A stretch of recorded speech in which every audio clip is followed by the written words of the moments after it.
And there is trouble brewing within the BJP camp. Now, Uttarakhand Chief Minister B.C. Khanduri has reportedly been asked to go as the rift in the state unit spills out in the open. Sources claim Khanduri could be asked to step down within the next 48 hours.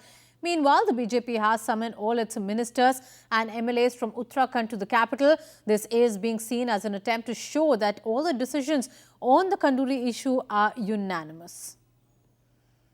And for more, let's go across to Shikha, who's now joining us live from the capital. Shikha, not a very surprising decision if he has been asked to step down. There had been trouble brewing within the state unit, especially after the poor showing of the BJP in the Lok Sabha elections in the state.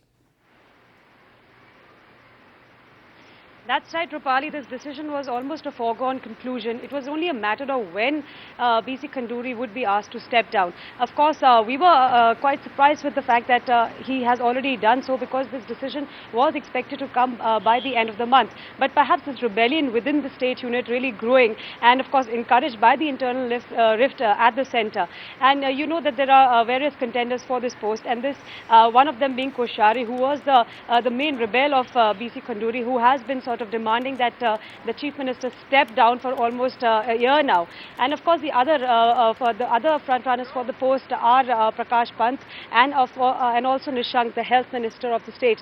And of course quite indicative of the fact that Khanduri is now going to definitely resign is the fact that all the MLAs will be coming here for a meeting, and these names that I was just telling you about will be floated at this meeting, and a consensus candidate will be used. Of course this process can also be extended, because as you know that if Koshari has certain MLAs backing him, even Khanduri does.